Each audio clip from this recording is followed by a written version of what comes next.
Hello, everybody. Welcome into another episode of the Dork Side of the Ring podcast. I am your host, Rivera, of all things dorky within the scope of professional wrestling and sports entertainment. I am Grumm. It is good to see you, good to have you. Glad to be here for another incredible episode. This week's episode is a lot of fun. It is myself, it is Youngest, it is BSJ. We're talking about the Stadium Stampede, the very first one. From Double or Nothing 2020. Was to say all out 2020? No, Double or Nothing 2020. It has been 3 years since that, so I was like, you know what? It's been long enough, and I know that these two, BSJ and Youngest, have not seen that, so it was something new. Also, it's just I think this is the first AEW thing I've done. The first AEW topic that we talked about. A lot of fun. It was a lot of fun to rewatch this. I haven't watched it since the first time it aired, the pay-per-view. But also, if you're wondering where the video is for this, we're cleaning up the apartment and whatnot. So we've got the room is a mess. So I need to. I just would rather not show off the mess that it currently is and whatnot. So I'm home. To do this and not in my car. So anyways, that's why. But hey, appreciate it. If you're watching on YouTube, there is still gonna be video, obviously, for this of me, Youngest, and BSJ talking. So that's good. Like and subscribe. Let me ask you, what is your favorite AEW's 4 years, really, if you really want to consider Double or Nothing 2019 from their first show.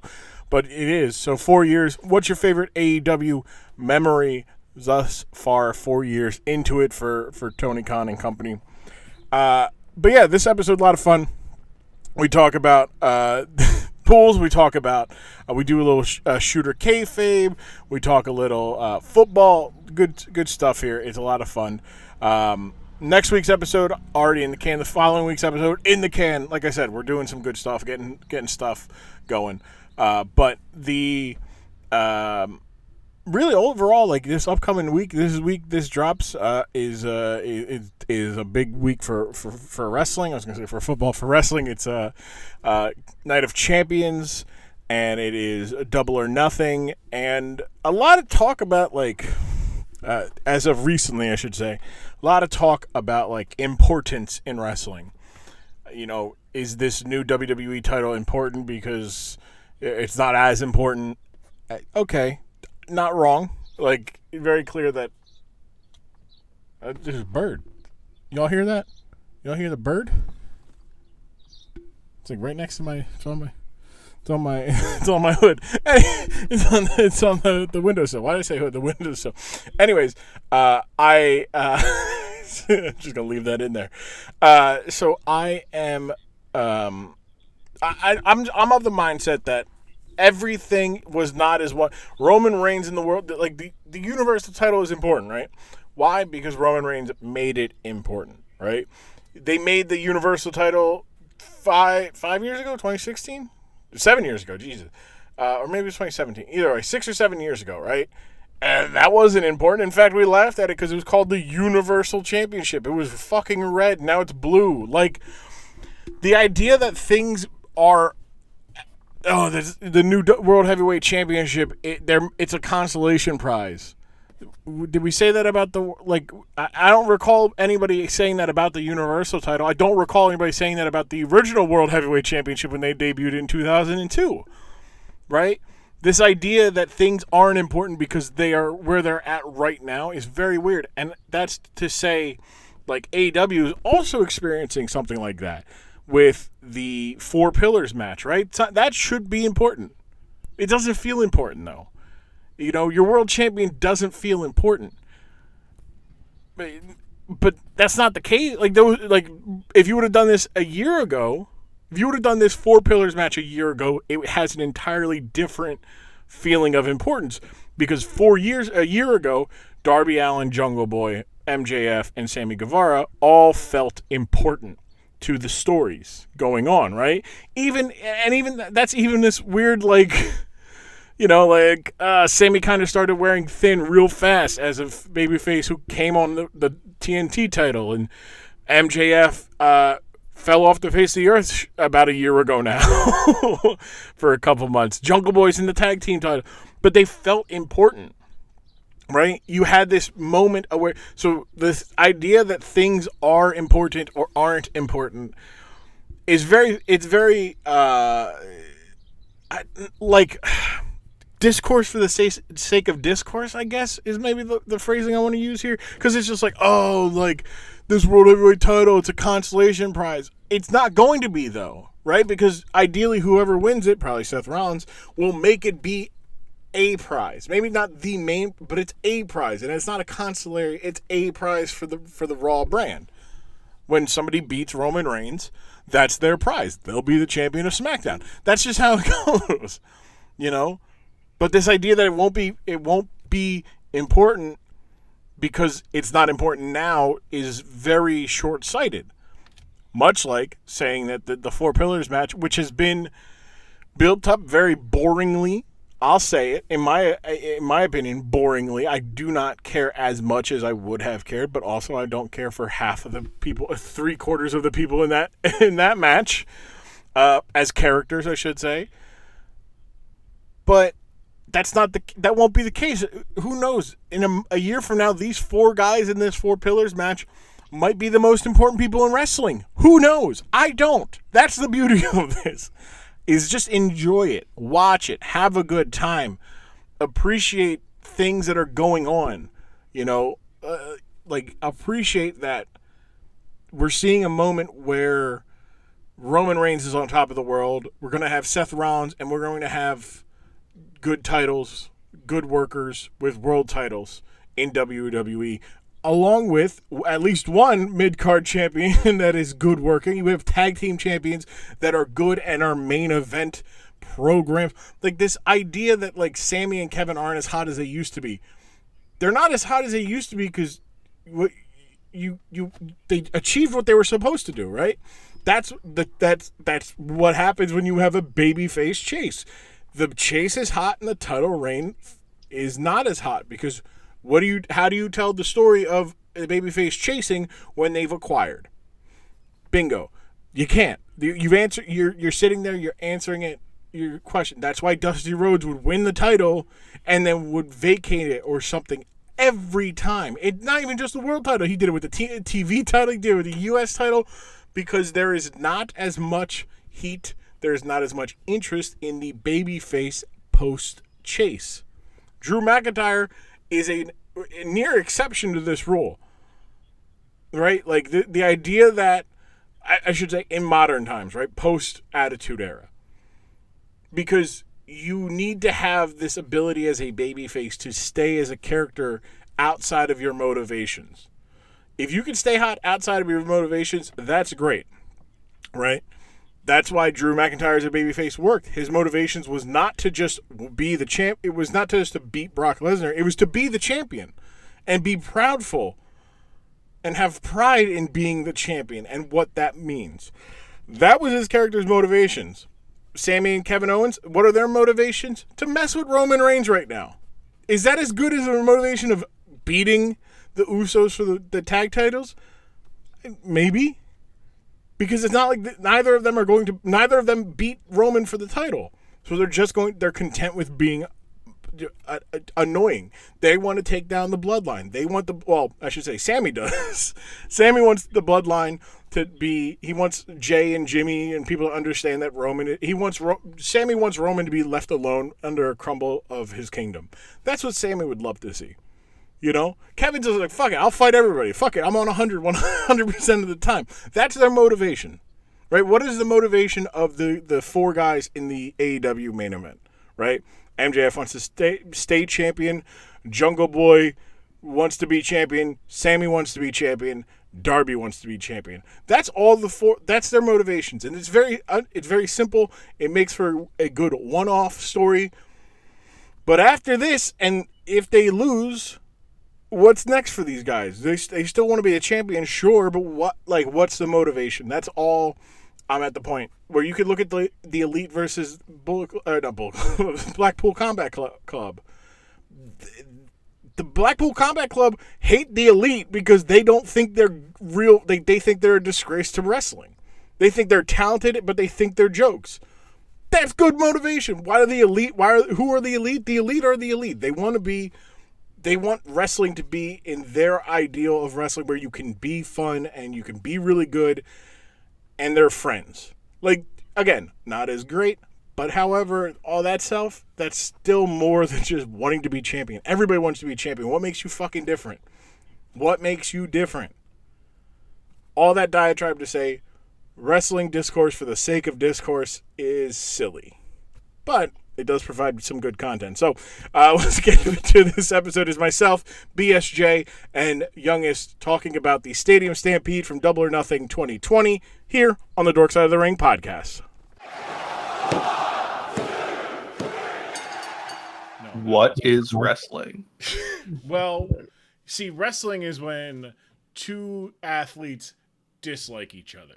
And rather than shoot each other, they decide we're going to settle this in the middle of a 18 by 18, 20 by 20 square structure with like ropes, similar to a boxing ring, but the ropes there's only 3 of them most times.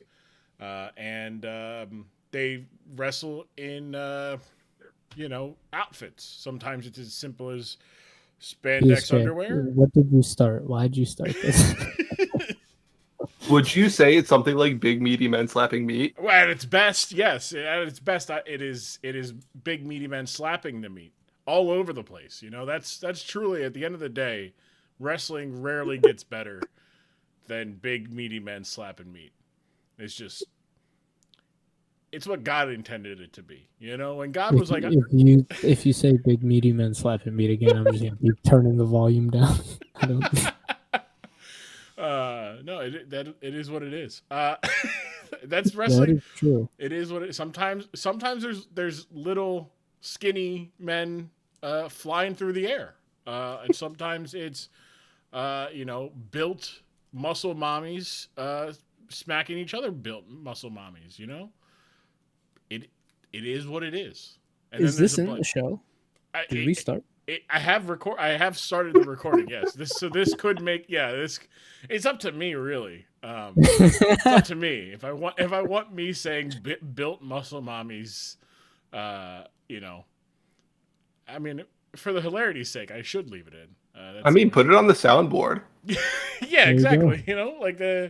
We'll have that and some other ones. Let it start the show. That's the intro. Yeah, muscle mommies. That's the way it is. That's a good thing. We're here on the Dork Side of the Ring. We've got the incredible duo returning. We've got BSJ and Youngest. Welcome back, my friends. Welcome back. Oh, I don't think we've been on the same episode before. No. I made sure. I like having people back on, but I like shuffling the deck a little bit. Getting different. Keeping us on our toes. Yeah. It's like, all right, like cool, like, oh hey, cool. It's good to see. I got these, so it was good. I was like, all right, you know what? I think Youngest and BSJ would make a great episode simply because neither of you take this thing like wrestling seriously, but you're also just like, yeah, sure, whatever. I'm along for the ride. Like, I like wrestling. Yeah, I do like wrestling. Yeah, but it's like, Jim Jam loves, takes wrestling serious in this, like, as in like following it, but is also along for the ride. But it's like, oh, that guy sucked. Like, it's just like, yeah, no, like, Youngest, you've been on this is your 3rd episode. The very 3-timers club. How many people are in the 3-timers club? A lot have been in the 3-timer club. Yeah. What's the big club to hit? What's 4. Mr. 3000? 4 timers right club. Jim Jam and Wheezy are both tied for the record appearances with 4 official main feed appearances. Okay. I think Jim Jam technically has 5 for being on the Patreon once, but and if not him, then Roby's also in that 4 club, but I only count what's on the main feed because everybody can get the main feed. But yeah, so Youngest was on episodes, I want to say it was 20. It was right before, it was at first that first year. It was 24. Kurt Angle, John Cena battle rap. That was the appearance with OXO. That's right. And I swear to God, for the life of me, I was trying to remember. That was the one I was with. That was OXO, and I Yeah. cannot remember what we talked about. And then the other one was with Lee, because that's when you guys had your Running Back the Hits podcast. Good times watching the Nuggets versus the Lakers.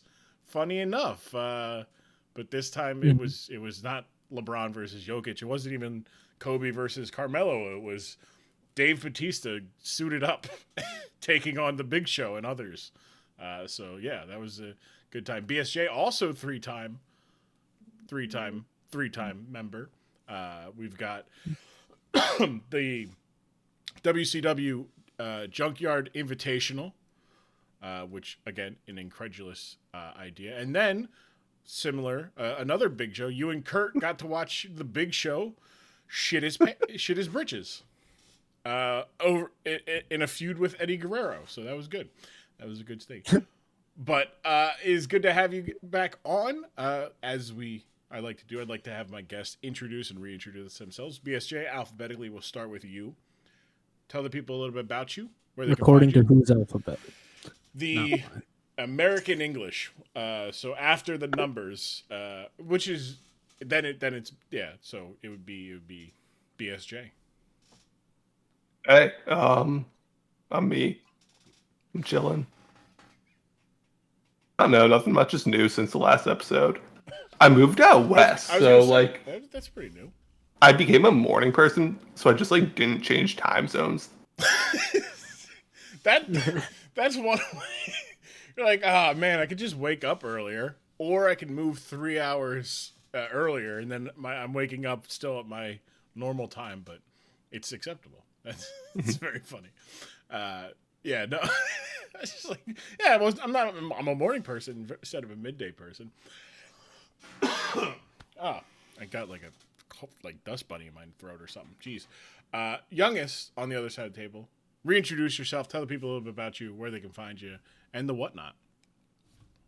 Yeah. So, last time I was on, me and Lee had a show called Running Back the Hits. There's an archive of episodes. Not a whole lot of new episodes or any new episodes coming out lately. That's wherever you find podcasts, both Apple, Spotify, Anchor, anywhere you look, anywhere you listen. Outside of that, I mean, I don't really tweet much anymore. I guess you can find me on Letterboxd at youngest. But yeah, Dork Side of the Ring's probably the best place to get content from me now. Grumm's gonna lock me in a cage for about an hour or so, 2 hours, and we're gonna have a good time, some laughs. He's laughing so hard right now he had to take his glasses off, sweat off his forehead. Got me dying over here. Yeah, the comedy, a comedian over here. But yeah, no, well, that is the downside, to making content. You stop making content, you're like, when am I ever going to make content again? Or you're just like, I'll never have to make content again. I'm good. Life is good. Yeah, the funny thing is, me and Lee didn't stop because we got in a fight, and we didn't get stopped because we literally just stopped because we kind of ran out of ideas. And just we tried to spark some fire, coming up with new stuff to do, and each time both of us didn't sound too thrilled about it. So we might come back, if we come up with an idea or we feel the need that we want to do it again, we will. There you go. See, that's the least fun one, but it is the best for coming back. If you guys got in a fight, it's tough to come back, damn, remember when Youngest and Lee were on good terms, it'd make everything awkward in the Discord. If it was there's no more running back the hits because Lee yelled at Youngest about a music take because the Youngest was like, it's okay. I found that album to be all right. I added a couple songs, and Lee was like, no, you add every song or I'm out. But no. I mean, you can always literally run back the hits. Just be like, what was our most fun episodes? Let's just do them again. Oh, yeah. Got a few of those. Running back the hits. Or I guess it would be running back. A review show. We can start a review show of our of your episodes. episodes. Yeah, so episode 1, clearly we didn't know what we were doing entirely, but, I thought we did pretty good. Yeah. I've thought about that as a bit. Like, for episode 100, just be like, here, I'm just going to redo episode 1. And I still might, who knows. But it is good to have the two of you on. And Good to be on. I promise when everything is done, Youngest, you can leave. I'm not going to keep Youngest in a box.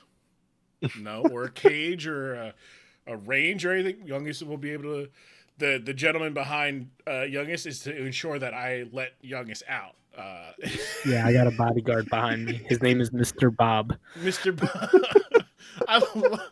I do love that you have the punching dummy, and we're gonna put a suit on him. We're gonna make sure he's dressed up for the occasion. Mm-hmm. No, he's got a t-shirt and he's got a taekwondo robe. There you go. So there we go. I can at least pretend he'll fight back. There you go. Yeah. And if you lose to Mr. Bob, there's no shame. Look at him. He's danced up. Yeah, after today, I might put him on the ground, do some WWE finishers off the couch. There you go. Swanton bomb off this chair right here. So BSJ or Youngest actually, because reverse the order here. Remind the people a little bit about your experience and whatnot with professional wrestling. Ooh, professional wrestling. Huge fan when I was like late elementary school, middle school. Big DX guy, Triple H, Shawn Michaels. Like really kind of just followed from there. I do not watch weekly anymore. I haven't watched weekly in God knows how long, but I try to keep up with the pay-per-views. Not everyone. This last WrestleMania is probably the first WrestleMania I've missed in like years, like 12 years maybe. I don't know why. I just missed it. But did watch the last one, which was Backlash. Yeah, Backlash from Puerto Rico. Yeah, from Puerto Rico. Did watch a little bit of Backlash. Yep, it was the Bad Bunny stuff, Lesnar versus Rhodes, that stuff. Yeah, so I keep up with it a little bit. I know the wrestler names. If I recognize a name, I can usually like put a finisher to it or like a look, a style, if they're a heel, if they're good, that sort of thing. But not too in touch with the sport anymore. All right. Well, I'm gonna hold you that because I do plan on playing a little bit of shoot or kayfabe with the two of you today. Okay. So we'll see. You're like, oh yeah, I remember names. We'll see. Yeah. BSJ on the other side of the table. Remind the people a little bit about your experiences with professional wrestling. I do not have experience with professional wrestling. I will tune into Roman Reigns match though. As one do, we acknowledge the tribal chief here. We throw up the ones. Wait, when did you find out about Reigns? Is this like a new thing or is this? I found out whenever Grumm told me about him a couple years ago. Okay, yeah. So it is new. Okay, that's nuts. That is, Look, it's hard to not recognize a guy when he hits another man with a golf cart in the middle of a match, and it's legal. So, I think that's around the time where I was telling everybody about our tribal chief. But yeah, no, that's good.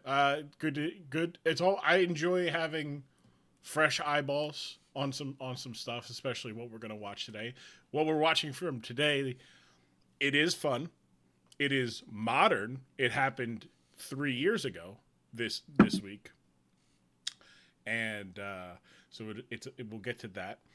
But first, we're gonna do the context question. I'm gonna ask you the context questions. I'm gonna do that before the game of shooter kayfabe. If you imagine a wrestling arena, right? Basketball arena with a like, where are you? And you're allowed to fight anywhere in said arena during a live event. You're a wrestler in the ring. Where are you going to first? Like, where is your plan to take your opponent to inflict the most amount of damage? Like, for example, I want to take them to the parking lot because there's cars there, and I can throw my opponent into cars, or I can hit my opponent with a car, or maybe throw my opponent into into oncoming traffic, perhaps, right?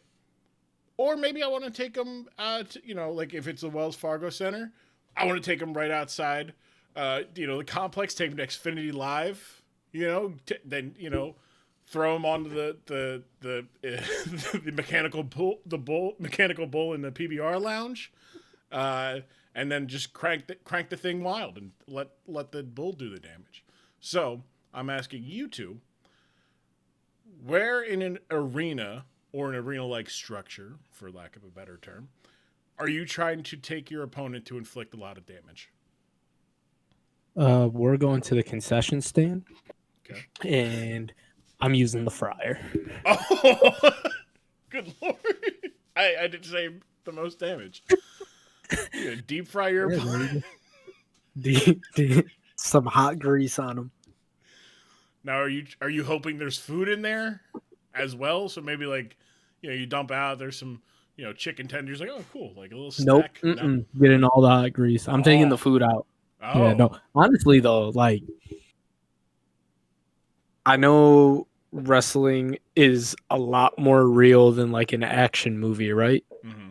But I see wrestling as like a set of set pieces, same way you would an action movie. Like, okay, they come into the kitchen. A wrestling set piece in like a concession stand would actually be kind of nuts. They don't got to pour the high grease and shit. Like, you don't actually have to seriously hurt someone. But there could be some stuff there, Throw them across like the cutting table or whatever, the cutting board and stuff. Yeah, Yeah. you could do some shit in a concession stand. Yeah. Damn. Yeah. There's been many of times. I think actually just this week, last night, as we're recording this, Chris Jericho and Roderick Strong of AEW wrestled in a match where I think it was Falls Count Anywhere, and they wrestled in the concession stand, and I think they used Mr. Softy as a weapon. Like How did they get to the concession stand? They just went through the crowd. Like you basically walked. They ran up like the steps. Yeah, they fought up the steps onto the concourse, and they're all fighting. Yeah, it's just good shit. That's crazy. See, it is a good idea. I should go watch that. Like, that's nuts. Like, BSJ, what about you? You take your opponent anywhere to inflict the most amount of damage. Loading bay. They definitely have a forklift there. Are you forklift certified? That's a great question. Yes, I am. Okay.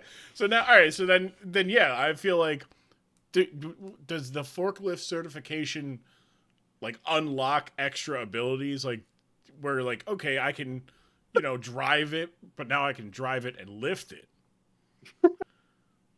Like, is there a universal forklift? Like, is it just like all the same, or are there different I'm sure there's controls? Yeah. It's like all the forklifts I've been in have been the same, but the reach lifts, they all have a different configuration with like joysticks and buttons and stuff, because there's a lot more dimensions to a reach lift. Okay. And so I need like a minute to get sorted when I go into one of those. I have a feeling it's very similar to like a car. You know how like not all cars are exactly the same. Yeah. You get in a car, you know where the like gear shift is. Yeah, it's like a car to a truck. Yeah. Where you're like, like I'm used to the shift being down here on the truck. It's up here now. Okay. Yeah. Or so like little different things like that, but I'm sure you can figure it out. Yeah. I feel this. I feel that when I get in any of my family members' cars, because I'm the only one with a push to start, and they all have like the key fob that's a key, and I'm like, where's the? Oh yeah, that's right. I just put the key in my. I'm like, all right, hold on, I gotta get in. All right. See, that's what I hate about push to start. I never know where my keys are. I park and I'm like searching all over for it. Usually I park at a store, I just turn it off and right in my pocket. I hate the push to start. I will admit I have left my keys in my car overnight more times than once. I didn't want to do it because I don't want to get robbed. That's true. Look, if you want to rob Grumm, go right ahead. Go ahead. Take it. Take my 10-year-old car that has a that the backup camera doesn't work. The key fob itself is like half working. I'm just like sitting here waiting for it to. It's got 80,000 miles, which is good. On a 10-year-old car. I'm just riding it out for another like 10,000, and then I'm gonna sell it for. Well, if everything goes as it's going, it'll probably be a nice penny that'll be sold for. pre-owned. I was like, oh yeah, 90,000. Sure, it's 11 years old though. It's whatever. We'll still give you $8,000. So cool. All right, so forklift, loading bay, concession stand. I like Shane McMahon always has the right idea because he likes to take it to like the staging area, whether it's like the Titantron, and like jumping off of that. He's like, all right, I'm gonna jump off of this onto my opponent, and that'll do a lot of damage. Or like go where all the cameras are set up and like climb the camera setups and do shit from off of there because height adds damage. Basic math. Yeah, he's a good man because he tries to kill himself for our amusement. He's the dude that like destroyed both his legs this year, right? Yeah. He is the man who came back. Michael Cole said Shane still got it, and immediately blew out his quads. Immediately. All to make Daddy proud. He's yeah, doing it in honor of his dad. His dad literally blew his quads. Vince McMahon blew his own quads out walking to the ring because he was so pissed that they fucked up the finish of the Royal Rumble in 2005. He literally blew out his quads. He's sitting there yelling at Batista and John Cena sitting down on his ass. He's like, you guys are going to go back in there. You're going to restart it, and we're going to have a real finish. And meanwhile, it's like, yeah, no, like, why are you sitting down, Vince? Like, stand up. Stand up. So, I guess we will never know. Yeah. But, WWE has like kind of scripted events that way. Has anyone gone off script to that degree where Vince has come out and like been mad about it?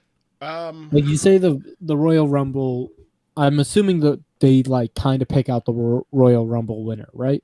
So the Royal Rumble winner, they always go, who's winning, who are they going to eliminate, who are the first two people, and then we're going to work, everything else is figured out. But in this case, in 2005, John Cena was supposed to lose to Batista, and when they went over, both guys landed at the exact same time. They were supposed to do this convoluted spot where Cena goes over, he takes Batista with him, but John Cena lands first, and it should be clear as day. But you can't work gravity, like you can't fix it. Yeah. So they do it, and Batista's legs or his feet touch the same time that John Cena's do, and everyone's like, What are we doing here? And like they've tried to do this, work it, script it to where that's happened before, and it didn't quite work as well. It was kind of Royal Rumble 1994, where Lex Luger and Bret Hart went over, and they were like, oh, they touched at the same time, but if you watch it, you're like, oh wait, no, Bret touched first, like Lex Luger wins, and they're like, no, they touched at the same time. Yeah. But in this case, they did. So Vince McMahon had to walk out, and they didn't have like their on-screen authority people because they were like, all right, we're done for the night. Let's just leave. We'll get back to our hotel. So Vince is like, where the hell is Bischoff? Where the hell's Teddy Long? And they're like, they're not here. And he's like, God damn it, I'll go myself then. So he goes down, blows out his quads, and okay. I don't. So that's real. That like, was that's real. not, yes, that was like not. he's actually upset. He's actually upset. Because he's like, you guys fucked this up. The camera crew didn't get a good shot, like a good enough shot. Like they exposed it right away. The production crew. He had to go out. All this shit. He was very annoyed. But to answer your question of whether or not somebody has gone off script to the point where Vince McMahon has come out and done not really. So the closest would maybe be like Bret Hart in 1997, and he was the commentator for the time, and Bret's doing this whole thing where he's turning into a bad guy, he's airing his grievances, and he's getting a little colorful with his language. So Vince, it was like the story is like Vince got up from the commentator's table and was like trying to tell Brett to not curse. And Brett just was in a zone, and he's not listening.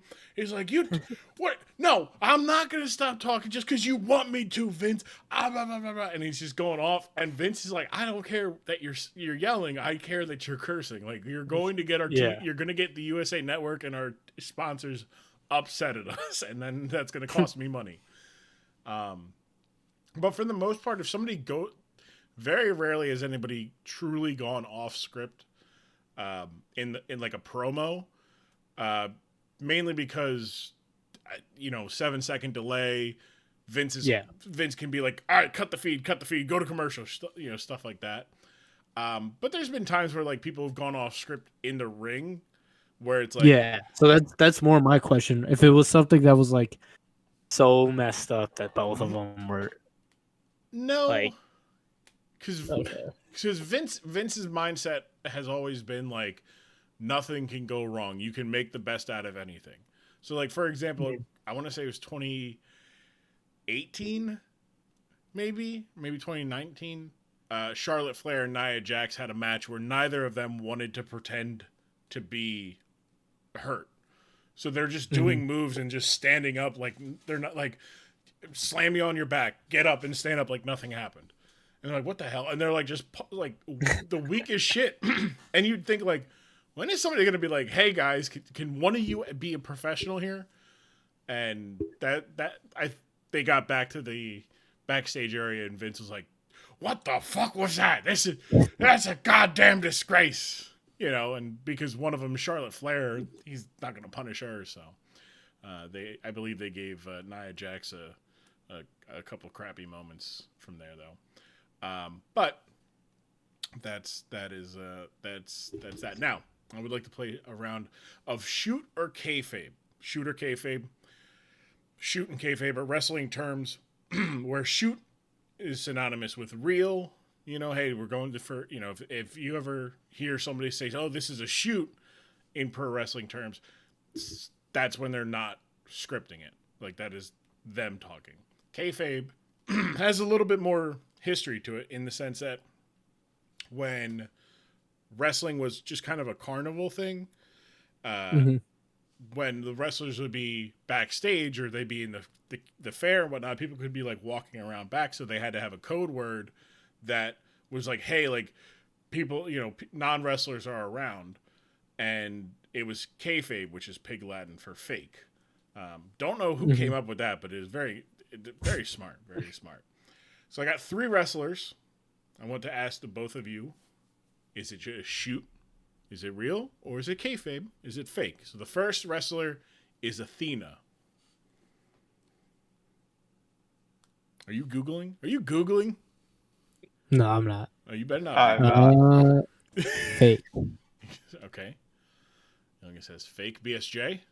I'm going to say fake because I've never heard of a wrestler called Athena, but that does not necessarily rule anyone out. No. Kayfabe, right? Athena is real. She's actually the Ring of Honor women's champion in AEW Ring of Honor.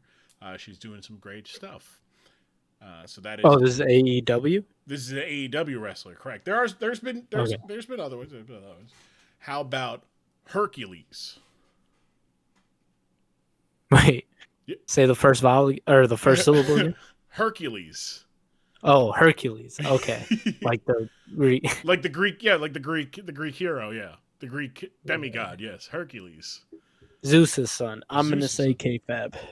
All right. BSJ? Real? I feel like that's a name a wrestler would have.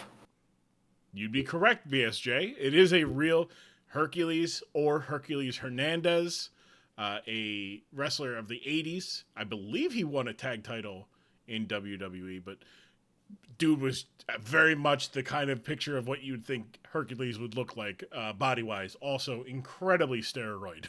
All the juice in his veins. What about Zeus, Hercules' father? Oh, man. Kayfabe. Kayfabe. Yeah. You're saying Kayfabe. fake? That is unfortunately wrong as well.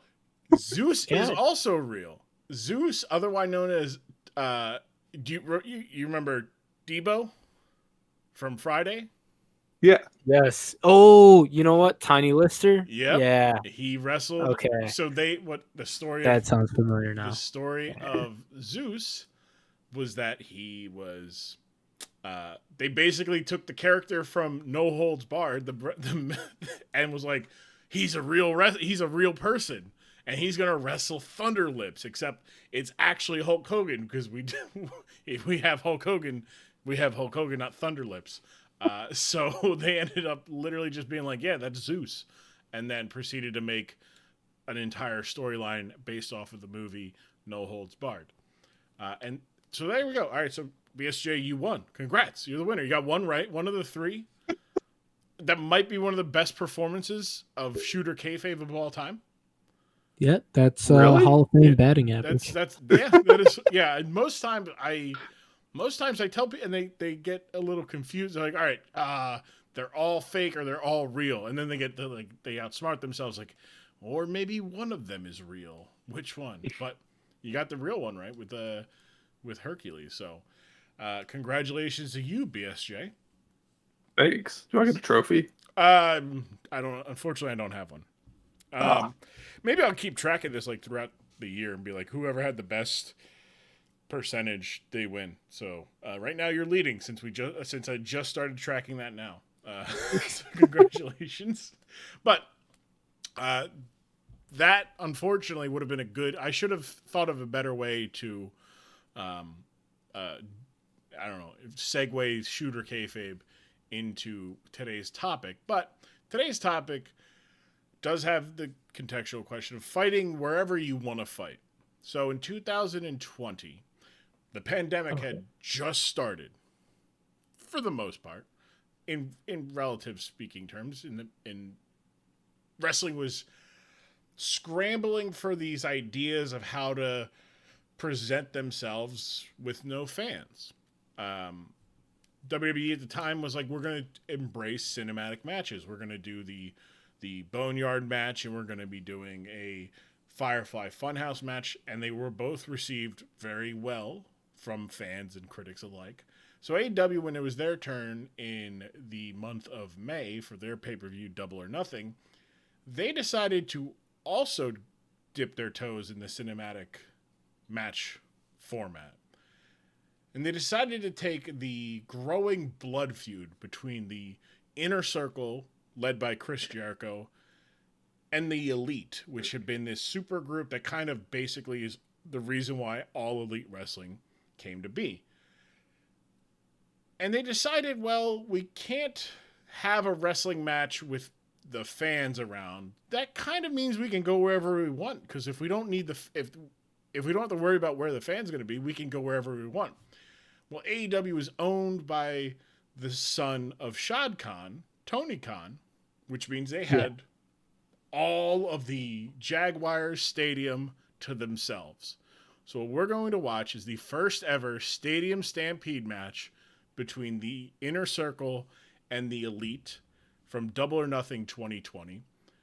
I'd like to get your predictions for who you think is going to win the match. BSJ, we'll start with you. I'm honestly not too familiar with the AEW roster, so I do not know. The Inner Circle or the Elite? That's so it's a team. By the way, it is teams of 5. By the way, it is 5-on-5. I should clarify a little bit more. Inner Circle. Okay, Inner Circle. Youngest. I'm gonna go Elite. You know, I gotta. Look. You gotta make things interesting. Someone's got to win. Someone's got to lose. Exactly. Hey, I like that thought process. Well, we're gonna watch that. And we'll be right back here on the Dork Side of the Ring podcast.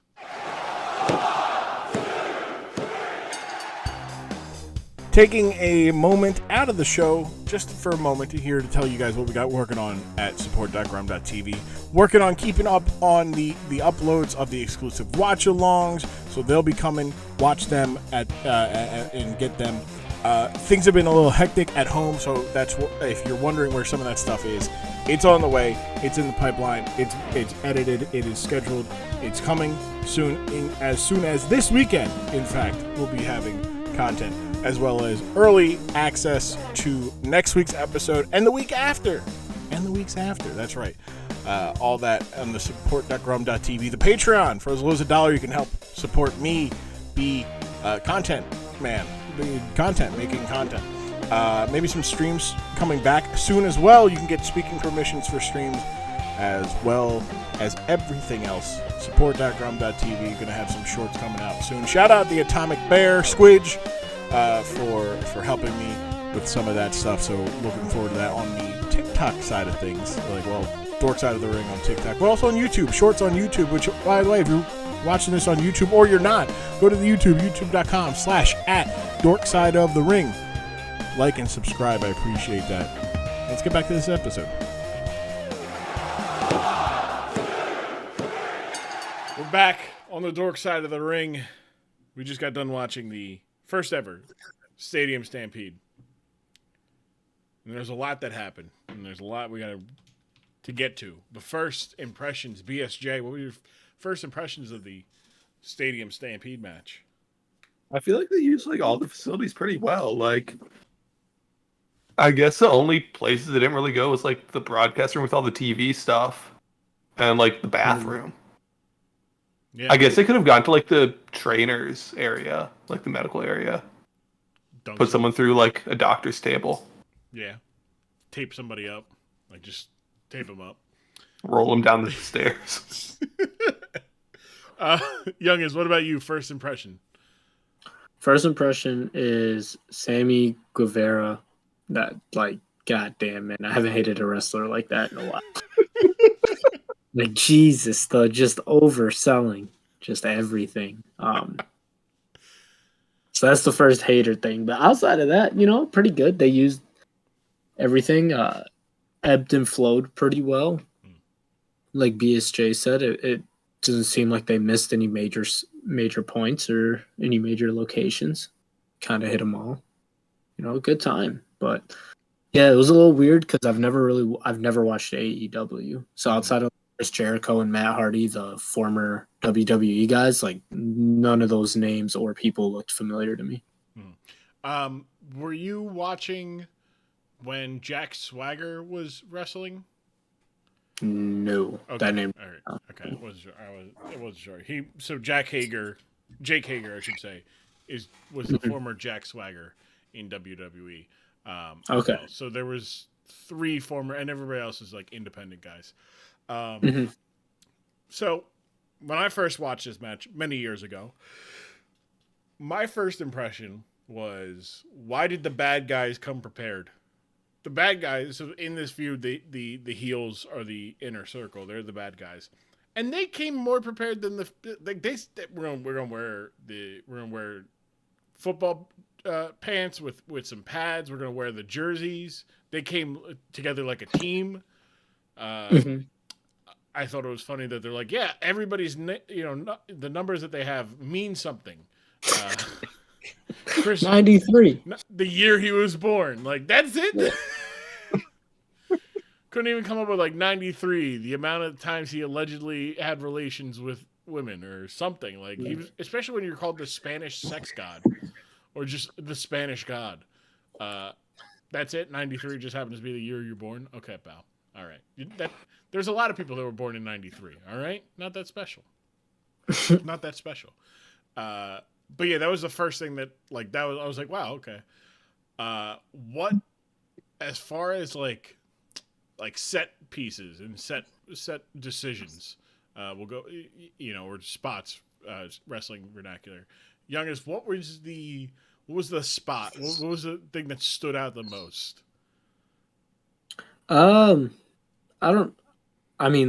Obviously the pool is something that isn't very common in any sort of wrestling, but my favorite set piece was the bar fight for sure. Which is weird. Didn't really have anything to do with football, but enjoyed that one. Yeah, they just two guys just going to the bar, they're having a nice drink before they fight. And then, I kind of brought it up while we were watching a bunch, but it reminded me of old comedies, 30s, 40s comedies, like you said, he sits down at the bar, it's you here to fight or you here to drink? He says, I'm here for both. It's an old West TV show in the saloon. then a bar fight breaks out. So yeah, always I like that a lot. Hager dragged Hangman across the bar, like the whole length Yeah. of the bar too, which is The whole thing. the whole time giving him a wedgie. You know, too. fights with pool sticks, body slams on a pool table. You know, breaking bottles. bottles over heads. Yeah, 5 of them. BSJ, what about you? What spot stood out to you? I feel like the whole length, where it feels like they covered a lot of ground on like the upper deck before they got to the pool. So it was fun seeing them like work with the different stairs and seats there. Yeah. The whole pool, the whole lake of reincarnation, or pool of reincarnation, playing into like the history of Matt Hardy, his whole thing. He in his backyard, there's a lake, and it's a lake of reincarnation. You throw something in it, and it comes back out like in a different form. Like he threw his brother in there one time, and his brother came out a different character. So just wild stuff. Which is why he went in. He did the different like gimmicks he was before. And the different shirts and stuff. Yeah. Which when we were watching it, both of you were like, "Wait, why he wasn't wearing wait, now he's wearing a jacket? Wait, now he's not wearing anything." What? He's just like, it's all better than that weird vest he was wearing at the start. Yeah, well, I think he was the least prepared guy of all the. Like at least the other 4 guys came in wearing wrestling gear. But he's like, yeah, I'm just going to wear a nice sleeveless vest jacket all the way down. That'll be good. I'll be prepared for a fight. Watch. It's like, all right, I guess, yeah, whatever you're going to do. I do want to point out though, like, because BSJ was talking about how they used the entire like upper deck and they used the stands and all that stuff before they got there. Like, these guys are professional athletes, of course, and they're in great shape, but holy shit, man. Like, they were doing stuff. Like, they're running full lengths and, like, running around and, not really stopping for breaks or breaths or anything. It was super impressive. No, they're just going. Impressive. Just going. I mean, there was a Hangman comes to the match late on a horse. Which is, again, like, kind of what you were saying when we were watching it, but, like, that early pandemic when you didn't have crowds. So everybody's trying to figure out how do we simulate the atmosphere without crowds. And, AEW and WWE by this point are having like their employees be the fans. Like, so, we're hearing organic reactions kind of, but not exactly. But yeah, there's no really playing it to the crowd. No. And they took advantage of it. We don't have a crowd to play with, so let's not worry about that. What can we do? What are some things that maybe if a live crowd was here wouldn't translate as well? Let's have a guy running on a horse. He just rides a horse into battle and then chases, Sammy Guevara, who gets away and then runs for 20 or 25 yards to the ring. Yeah, he should look at track, not wrestling. He was fucking nice. So easy to say, Sammy Guevara, your least valuable player. Least valuable. I mean, he did a good job because, like, got to be annoying, but yeah, no. Wow, oversold a lot. Who is the MVP? Like, if this was the Super Bowl, right? You got 10 guys to pick from. Who's the MVP? Oh, fuck. It's got to be the guy that I don't know his name, but it was the one that had the rib wrap. Oh, that was Matt Jackson. Matt Jackson, yeah. Yeah, solid choice. Doing the backflip off of the field goal post, and then proceeding to do 100 yards of suplexes for a touchdown. Yep. Proceeded to do what every football player who's ever been flagged for a celebration wanted to do, and kick the referee for throwing the flag. Yeah, that stuff was pretty funny. That stuff felt like a skit, Mm-hmm. What about you, BSJ? Who is your MVP of the Stadium Stampede? I don't know. I feel like Hardy covered a lot of ground. Like, he was at the bottom, then he like made it all the way up to the top deck, and then he like got all the way down for the end again. Mm-hmm. Right? All Very over the place. involved. Yeah. Very involved. Yeah. threw duct taped one guy to a wheelchair, threw another one in an ice box, locked him in there too. Apparently, did a lot. Yeah, did a lot. Also, probably need to check him for crimes against humanity, just because. Again, you can't just duct tape another man who was just wheeling himself with one leg, like, "Hey, help, Ortiz, help." But yeah, my MVP, I think. If Hangman was there at the start, I'd give him MVP. But between showing up late, coming in like the first quarter, and then also spending most of the second and third quarters of this just like not. He's like, yeah, I'm gonna ride my horse around the concourse, and oh hey, a bar. Let me go get let me go drink a little bit. That doesn't help him. I think Kenny Omega is probably the MVP. It helps that he got the game-winning touchdown, the game-winning move with the one wing angel off of like the barricade, not the barricade, but like the concourse awning. But yeah, Chris Jericho tried a lot. I mean, he tried to call a challenge. What a waste of a challenge. I haven't seen a bad challenge call like that since Andy Reid was a Philadelphia Eagles coach. Very obvious that it was a 2 count. He's like, also they went to the concussion. They couldn't even get like the actual replay booth. They had to, we'll just use the concussion tent, Do they have a booth? I thought they just had someone hold the iPad for them. Well, now they do. I guess around then that's also probably what they would have done, right? Like 2020. Yeah. So I do miss that. I miss the replay machine. Going under the tent. Yeah, and you're just like, all right, here goes Ed Hotchley. He's going under. It's like make him sound like a secret agent. All right, Hotchley's in. What are you seeing? As far as wrestling and like football crossover spots, was there anything you guys thought should have happened that didn't happen? Like because we got challenge. We got a challenge flag. We had a penalty flag. We had footballs being thrown. Chris Jericho took out Jackson DeVille, the Jaguars mascot, with the Judas Effect elbow. We got the yard markers. We got yeah. We got the line of scrimmage or the sideline painter. Yeah. No one got hit with a whiteboard or anything. That's true. Yeah. Didn't do that. But no like headset coach. Yeah, there should have been a coach. Player fights a coach. Yeah. Yeah.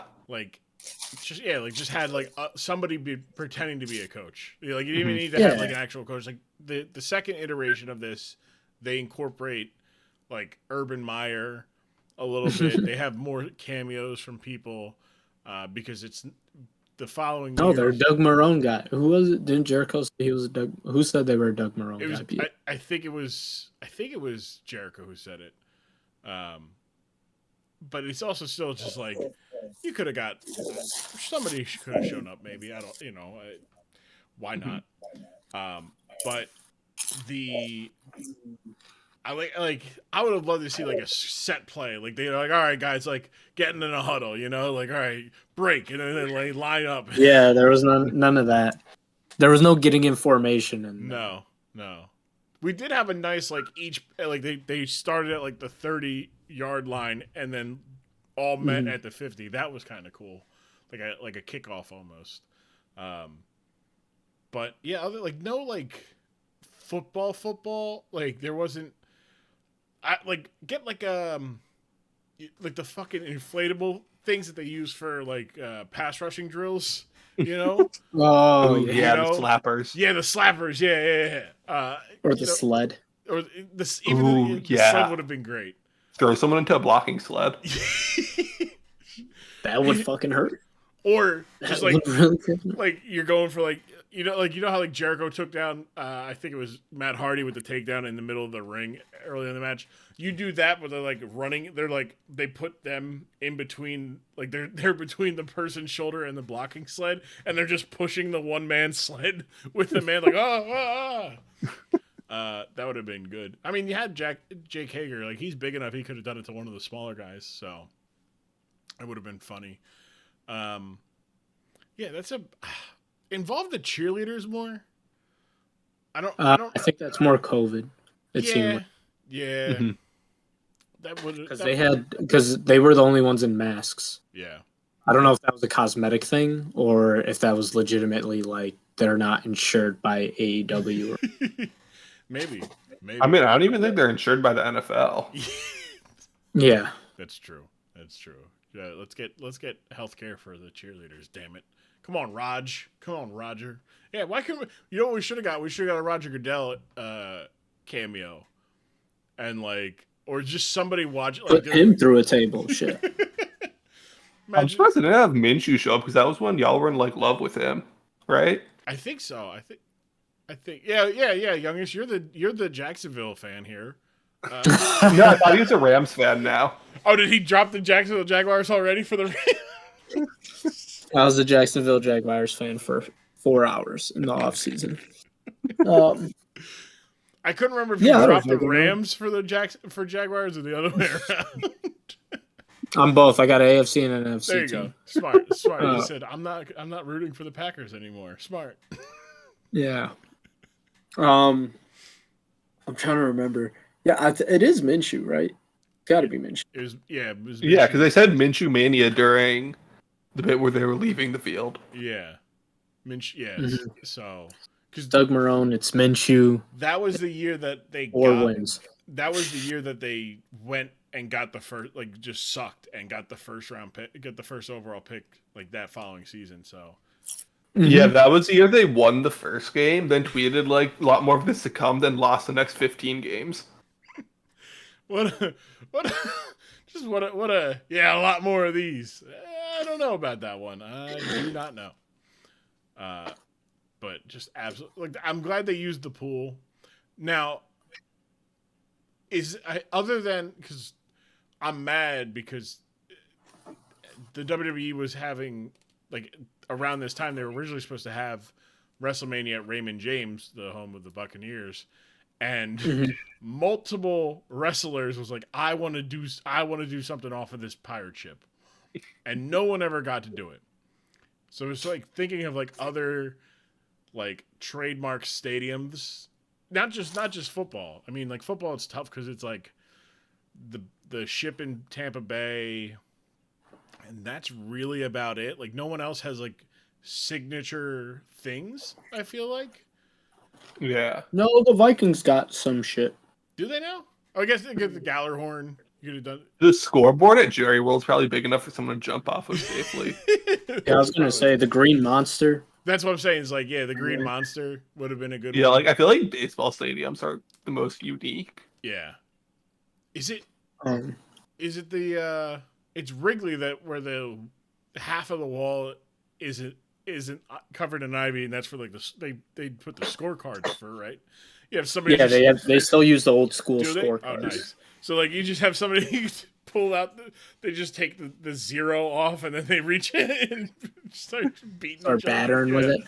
Yeah, that would be good. I'm trying to think of like other like I guess maybe the Giants, the San Francisco Giants, the Coke bottle. But then it's like, well, you know, other than jumping. Don't the Rays have an aquarium? Oh, do they? I think. Or is that the Marlins? The Marlins had an ugly statue. Nah, you know what? The Brewers, the slide. Yeah. Go down the slide and come out and just hit a clothesline. That was a great call. Yeah, Brewer slide. Yeah. I'm trying to think. Maybe in like Atlanta, you get the Freeze to be involved. Where like I know the Hawks have a barber shop in the like arena. So. Oh yeah. Just thinking of like some barber shop. Well, look, Russell Westbrook almost got in a wrestling match of his own on the during the Suns or not the Suns Lakers game one half. He's getting an argument, right? That was against the Suns, wasn't it? He got into it with a fan because they like the Suns have a like lobby clubhouse, like that goes right to the floor, and like Yeah. and the Well, away not it team wasn't a walks- fan. Wasn't Oh. it to the Clippers? I thought it was a fan. No, it was when he wanted to fight the Clippers. When he took the secret tunnel. No. No, that was Chris Paul. That was Chris right? Paul wanted to fight the Clippers. He wanted to Who'd fight. you fight? I was saying Russ. Russ, like this past Oh. postseason. Oh yeah. Yep. He got into it with a Irving fan 'cause- Phoenix. yeah. Yeah, I'm saying like maybe something similar to that, where, but they kind of did that with Hangman and the clubhouse. They're the upper. Mhm. What was it? The upper or east upper lobby or something like that. It was the East Lobby open, and it had Yeah. the giant Bacardi signs for the Bacardi ads. How do you not have like a? How does that area not got like a sponsorship? You know, where like you're walking and it's because like for reference, like the Wells Fargo has the Cadillac Grill, and Yeah, that's a the Bucks have the Jockey Club, like jockey underwear. yeah. So like, why don't the Jacksonville Jaguars have one? Like, what? You're missing opportunity. I mean, they did call it the Buckshot Bar, but I don't think that's hitting the way they They didn't have anyone get carted off. Oh, did they? no, that would have been a good one. There you go. I mean, we almost got Sammy Guevara to be ran over with a golf cart. Almost. He was working he outran a golf cart and a horse. and a horse and kept running up the stairs and jumped all the way up. Yeah. Like like you said, get to like a track meet. You know, stop wrestling. Get on the track. We need tremendous shape. Incredible shape. Yeah. It was funny though when you were like, "Yeah, no, I hate this Sammy guy." And I was like, "Good, me too." Like I fucking hate this man. Like as a wrestling fan, I cannot stand him. It's the absolute worst. I'm BSJ. This question's more for you. Were you happy that there weren't any hippos involved in this at all? No hippos. He would not have made it to the stairs if there was a hippo involved. You I'm don't telling think you you that. can outrun a hippo? Absolutely not. No one can outrun a hippo. I believe in Sammy Guevara. What's his fucking name, Grumm? Sammy Guevara. Guevara. Yeah. Sammy Guevara. No, he could not. You know what? I become the biggest hippo fan. I become the biggest hippo fan if it was Sammy versus a hippo. No. Imagine being. I also the fact that they were like, so they get into the pool and Santana jumps in, no problem to try to beat up and drown Matt Hardy, and he's like, "Come on!" And Ortiz like, "I can't swim." Meanwhile, both guys are not even waist deep, like it's upper thigh deep, and he's like, "Ah!" It killed me. It killed me because it's fucking ridiculous.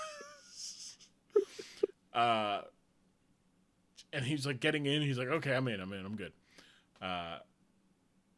But I'm trying to think of like the other like football potential like spots, and like other than like the goalpost coming down and being used as a weapon, but like there's not enough people for that. There's not enough people to recreate that situation.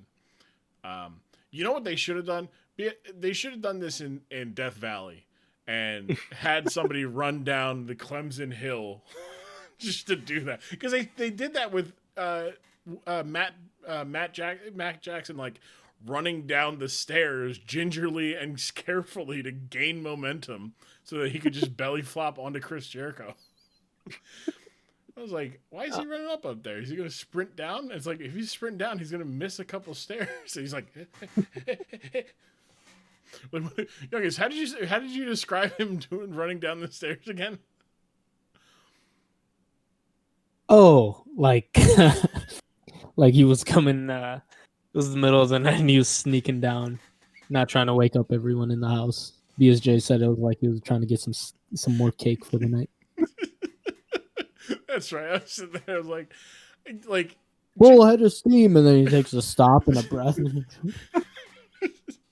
all to gain momentum to jump 6 feet, like just. Yeah, he had no business going all the way to the top. I don't know what the point of that was. He could have went up a little bit. Yeah, just a little bit. I mean, he did jump from like the third or fourth stair onto the railing, which in of itself is athletic. I'll be like, oh no, not Oh me. yeah. But yeah, jumping off the field goal post. The only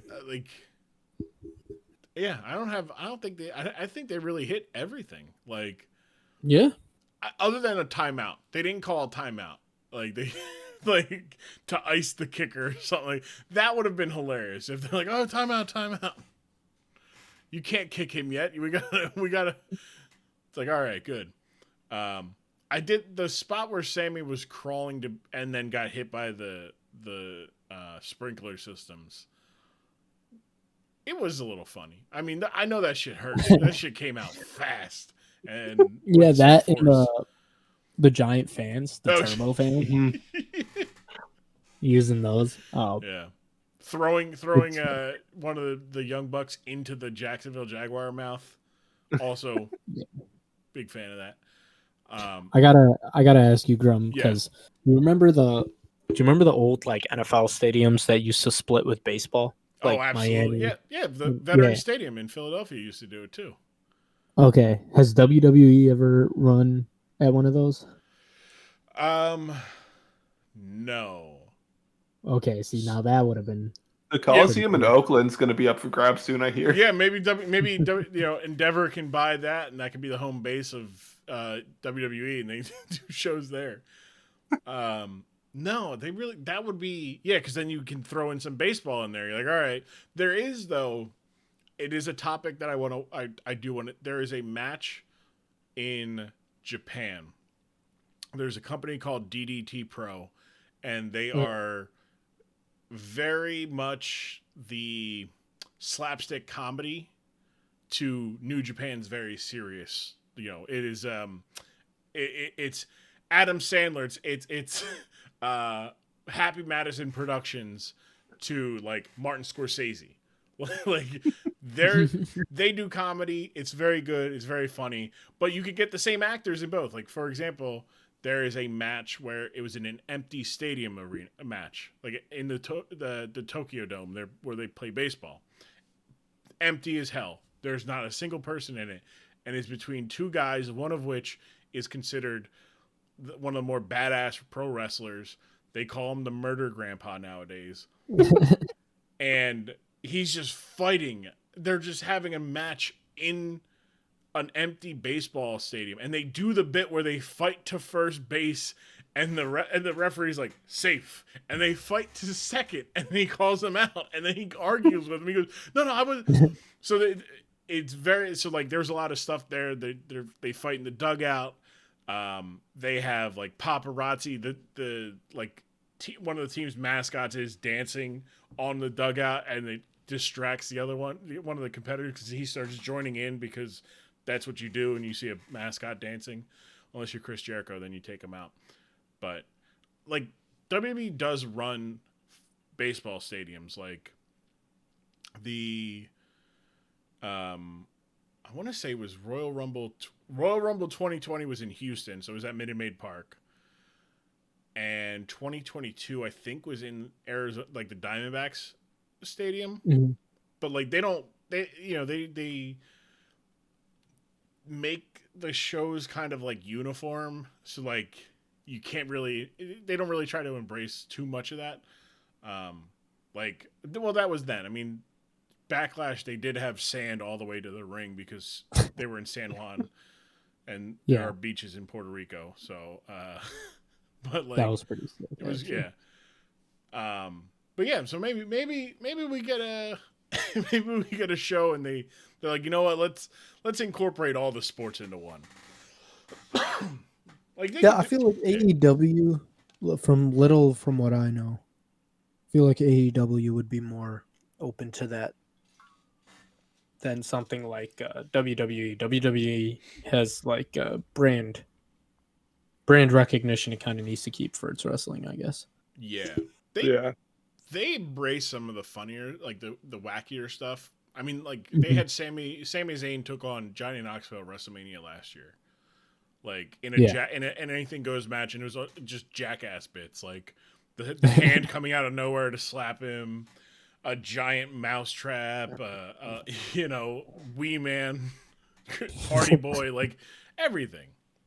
So like it's just a matter of like they do it when it makes sense, or there's something, or they need a moment, a moment or a match to be completely different from whatever else they're presenting. AEW does a lot more lean into the goofy stuff. They now replace they replaced the Stadium Stampede match with the Anarchy in the Arena. So it's just like kind of like the same idea where the match is just going all over the place. They do some weird shit. Like last year in the match, one of the competitors goes backstage and no one sees him for about 10, 15 minutes. And then he comes out with a gas can. And he's on a gas can and a fucking set of matches. And I was like, oh, he's actually going to set these guys on fire. And it got to a point where, like, people were like, no, you can't. Like, his own teammates were like, whoa, whoa, whoa, whoa, you can't light him on fire. You cannot light.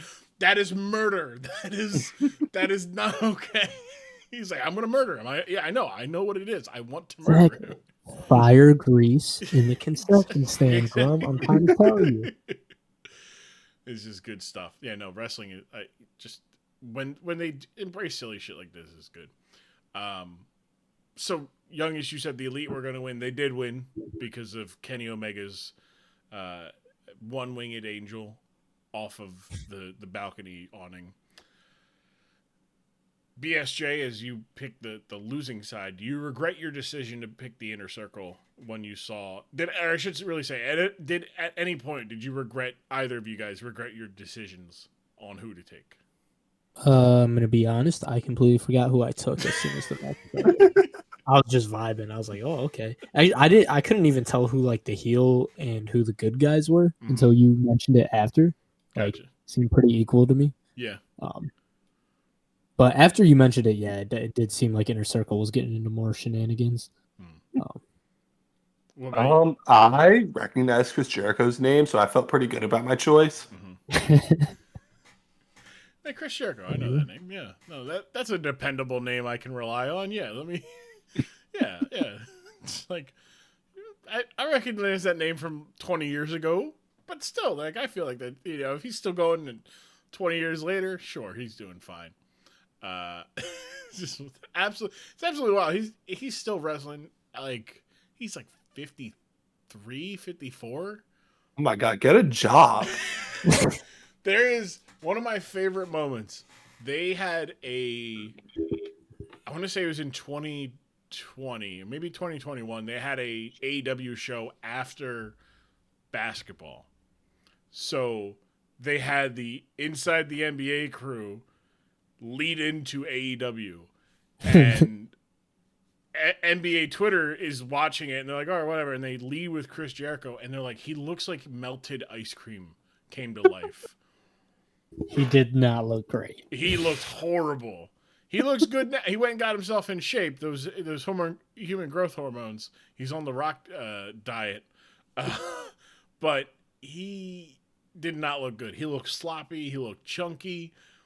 Like it's melted ice cream. He did not look good. So I feel like if you're 53, like the government has to step in and say you can't participate in like athletic activities at that point.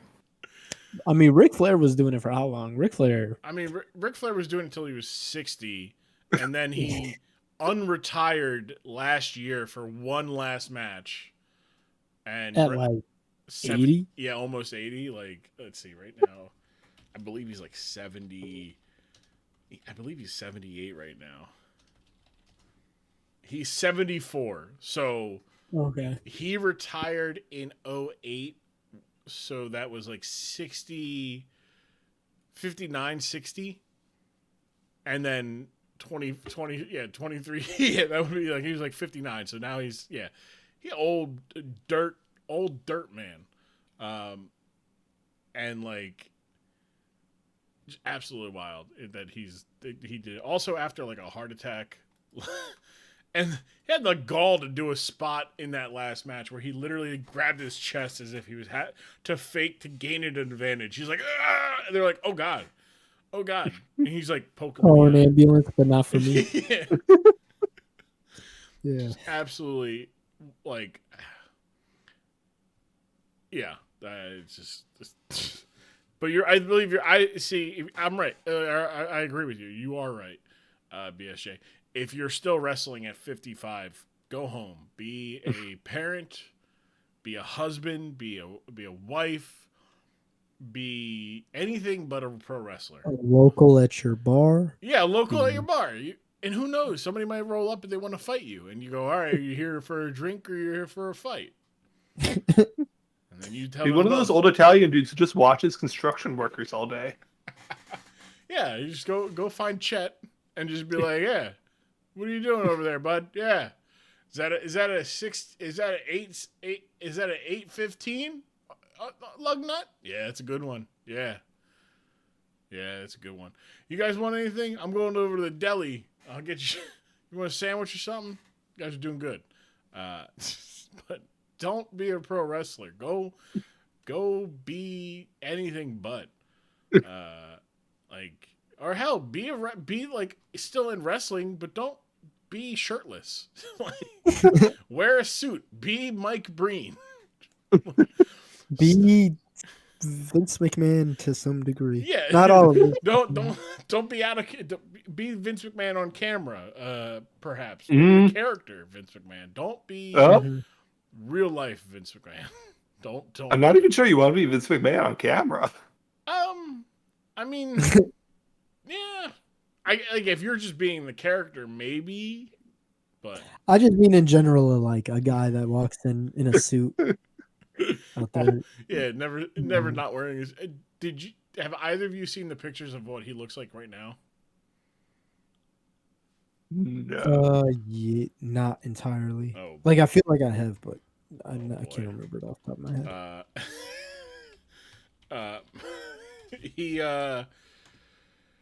head. It's hard for me to describe what he looks like, so I'm just gonna send the picture and hope that that's enough. I really can't describe it. He's got. That's not real. That's real. That is him. That is Sharpie. No. How the hell do I see the chat? There it is. Oh yeah, I have seen this. Look at this. Because they were talking about like adding gambling to the WWE, right? Yeah, that was a little storyline for a little bit. Yeah, so I remember when he was going around talking about that. This stuff was circulating a little. Like he's just, and like the worst part is like he somehow looks better and worse than he used to. Like he looks younger, but also decided to go with. If he had just dyed the hair, it'd be like, all right, Vince, like you're clearly no. I'm gonna dye my hair, my eyebrows. He got some work done too. Definitely got some work done. He looks like he looks like the dude from the grocery store manager from Hot Fuzz. Like he looks like that, and also looks like the Italian car from Cars. They say, like you're a race car. You're a race car. Yeah, I do. Oh, you know the Ferraris? No, not that kind. Oh. But yeah, no, I can't get it. He's not a real person. Like he is a real person. He does real bad things, but he's not a real person. He can't be. You can't be a real person and decide to look like that. I understand not wanting to look like a ghoul, but I also don't understand wanting to look like a cartoon character. I just can't. I can't. He's auditioning for his role in Red Dead 3. Arthur, come here. Yeah, he's getting up there in age, isn't he? He's 70. He's 77 years old. He's 77 years old. 77 years old. All right, yeah. And he's probably out there dating 60-year-old women and going, "Yeah, look at me, pal. Yeah, 60. That's very generous. You're right. 35. I would hope that people would love themselves enough to just not want to be seen with him. Like, just look at, like, you're like, I don't want to. That's a picture that's going on TMZ. I don't want to be associated with that. Like, I got too much. I could, sure, he's rich, but I don't need that. I don't need that. Bad news, buddy. Oh boy. Oh boy. There's probably a bunch of pictures of him with a 30. Oh, yeah. So Stadium Stampede. If there was one football player that you could have added to this, active or not, who is it? Okay. See, that was my next question. Active or not, who is it? Let's get them big ass thighs from Maurice Jones-Drew out there. Yeah, you would look, and you tie in the Jacksonville. Yeah, no, that would that would be good. That's a good call. He just like just cuts somebody off with a block, just puts them on their ass. Good call. BSJ, who are you adding? Aaron Donald. Oh, that's a good call. With knives or without knives? He didn't have knives. The other guy had knives. Oh, that's what I'm saying. Are you giving somebody else knives so that they can do the drill with him, or They might need more than knives. bring a gun? Aaron Donald or Chris Jericho with a bat? Aaron Donald. Yeah, I would say. I couldn't think. Everybody else had. All right, Aaron Donald or the horse? Might take Aaron Donald. Okay, all right.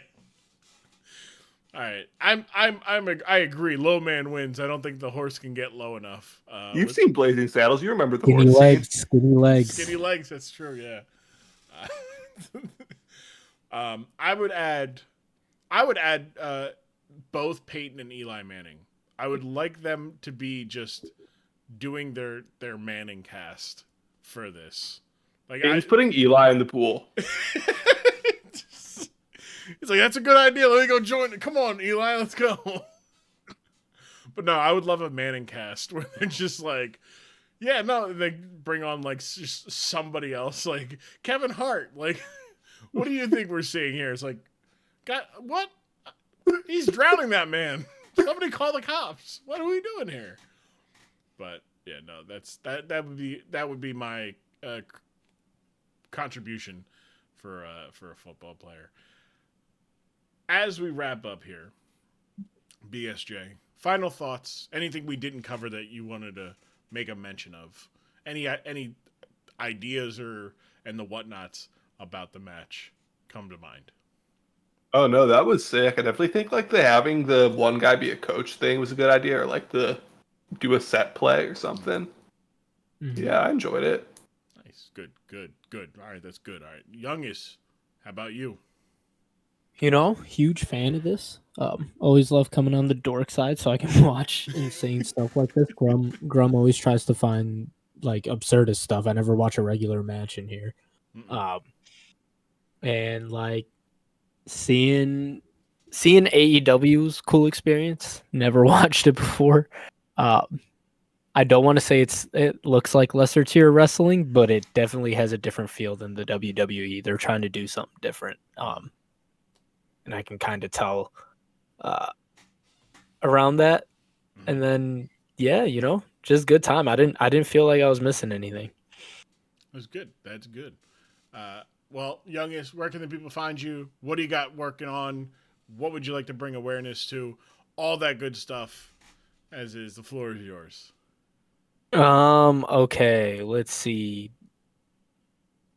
Running back the hits archives. You never know. You might find us elsewhere.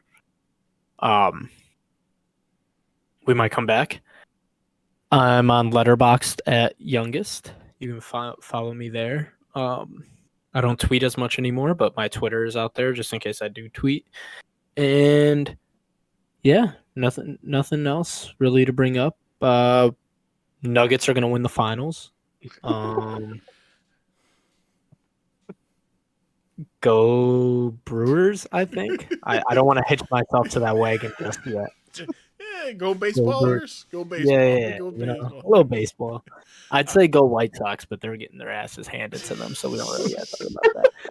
But yeah, you know, that's all I got. You get to see Shohei Ohtani coming up, right? Yes, I'm going to see Otani in 2 weeks, Memorial Day. So Ooh. excited for that. That'd be good. Oh man, Gonna go see some. That's day baseball too. Oh no, it's night. Oh, it's night. I wish. Yeah, Wow. I wish it was during the day, but yeah, it's a 7 p.m. game. Well, look, you get to see Shohei. That's Exactly. important. Hopefully, see him pitch. Yeah. Yeah. Go find Youngest on the letterbox. I don't know. I don't know anybody who watches more movies than Youngest. I mean that as a compliment. Youngest watches a lot of. If there's a movie that I'm like, I wonder if this is any good. Hey, Youngest, have you watched this? Like, I'll just get we'll just be talking, and like Youngest, the one that stands out in my mind of this is we're talking about horror movies, and Youngest goes, Grumm, have you seen Barbarian yet? We're like, no, go see it. I'm like, all right, let me go watch it. I haven't watched it yet. I have not watched it. It's on the docket. We're doing the Godzilla Kaiju verse watch. Okay. Because during Game 7 of the Sixers Celtics, I turned the game off and put on Kong Skull Island. It was about midway through, and I like Kong Skull Island. A lot of people don't like Kong Skull Island. I like it. No, I like that. I like it. The girlfriend liked it, and she's like, that was good. Like, that was much better. She goes, why are there so many good actors in it? I was like, that's what I'm saying. It's like, just put good actors, and we watched Godzilla, and she was like, oh, Bryan Cranston's in this? I'm going to love this. This is great. She was Bryan Cranston. Bryan Cranston's in Godzilla. Yeah. That one I've actually never watched. The 3 Really? times I tried it, I kept falling asleep. So like I got it, yeah. And it's not to the movie's fault. I'm just like tired when I put it on and end up falling asleep. It's good. I highly recommend it. It does a really good job of like giving you enough of the world without, spoiling too much for the later ones. So me and her will probably watch King of Monsters at some point soon. That one's the worst one. I love that it. one's It's King of Monsters. I love it. No. I love it. I love it. It's not. It's got some stuff in it. The quality is not up there with either the first Godzilla or Kong Skull Island or even Kong versus Godzilla. Yeah. But some really cool visuals and like. Yeah, there's some cool monsters. The only issue is that they're not on screen for long. That's my biggest. And that's my biggest thing with every single monster movie is like I do not need to see. I don't care how talented the cast is at this point. I just need to see the monsters doing the monster stuff. Please. Yeah. BSJ, what about you? Where can the people find you? What are you working on? Anything you would like to plug and bring awareness to? The floor is yours. I'm not really online like that, but if you really want to find me, you can just come to San Diego and just wander up and down for a while. I'll probably find you. Or if you don't feel like traveling out, next weekend I will be in Democracy Brewing for about 3 days straight. So come through. Are you signing autographs? Is that what's going on? Absolutely not. Okay, if you bring an 8x10 of what the fuck? What the hell's the Pitt quarterback that Ben DiNucci? You bring an 8x10 of Ben DiNucci to Democracy Brewing next weekend. BSJ will sign it for you. I will fight you if you give me a Ben DiNucci picture. If you say Narduzzi 3 times, BSJ will start an impression. Also, look forward to BSJ's upcoming podcast with Duck, talking about the ACC. Only if teams from the ACC pay to be covered by BSJ and Duck. It'll be good. It'll be good. What, $1.99? Yeah, actually, so put you on the spot here. Is that real or no? I am not sure, honestly. I started the bit, but I'm not sure if it's real. I thought you got a few weeks left. Yeah, I was doing the bit with Kurt and Duck, and I was like, "Oh, Kurt Duckin, that's a great name for a podcast." And I don't know, you guys can talk about Virginia Tech football or something. It'll be really good because the Hokies are about to get cooked.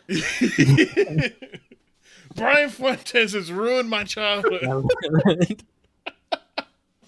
That's like I the love it so funniest much. thing, and I feel like what makes it funnier for me is he posted it and no one reacts, and I copied and pasted the exact same thing, and everyone started saying something. Which is, yeah, well, because, Duck posted it, and I saw it. I'm like, all right, just let it out. BSJ posted it. All right, now it's funny. Like, now it's not just somebody just getting their emotions out. Now it's just making fun of someone getting their emotions out. Now it's us making fun of it, yeah. But thank you guys for coming on. I appreciate you. It was a good time, and I cannot wait to have you guys on again. Maybe we can get you in the Four-timers club. four-timer clubs before other people do, so that you're in it when it's special. Mm-hmm. And then this Once I get to 5, I'm getting myself a T-shirt. It's gonna say Dork Side of the Ring 5-time champion. You have to I start have a etching picture our of names on your Grumm holding a microphone stand. WWE belt right in the middle. Well, We're gonna get a camera. It's funny because Wheezy and Jim Jam want to be the first to 5. And I'm like, oh, there's only 2 people who have 5, so it'll be very funny when I put you guys together. So then you are completely complaining about being 5. And Jim Jam said, if you do that, I will shoot you.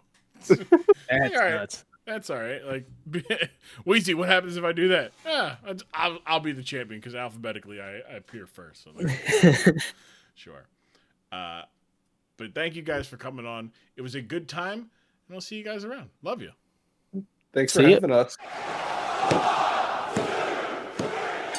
Thank you, BSJ. Thank you, Youngest, for coming on. Thank you, listener. I appreciate it. Go follow BSJ and Youngest, what they're doing. I appreciate that.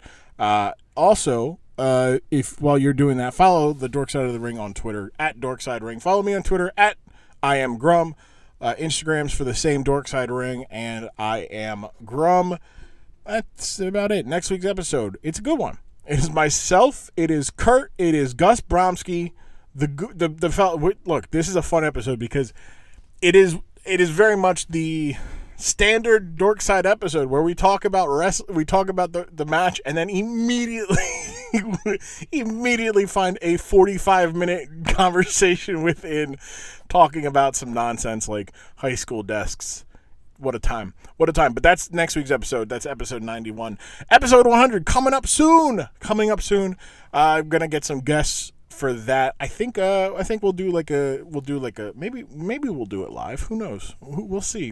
But we'll be doing that on the Dork Side at 100, and then the 2 years about a month or so later, because we took a month break this recently. So that's good. So I can get to do 2 big episodes within a short amount of time. It'll feel good. It will feel good. Nothing else for this week's, I think, episode is pretty much done. We checked off plugging the stuff. You had YouTube, like and subscribe. I appreciate that. Again, in the comments below, what has been your favorite AEW moment or match or character or just memory of AEW in the last 4 years? I am certain that this is done. So let's wrap this up. I'm just trying to figure out. I'm pretty sure I'm looking around the room and being like, yeah, okay, yeah, I did that, yeah. So that is that. We'll see you guys next week here on the Dork Side of the Ring. Continue to not take wrestling seriously, because wrestling is seriously better when no one is taking it serious. It's at its best as well. I am Grumm, and I'll see you guys here next week on the Dork Side of the Ring podcast.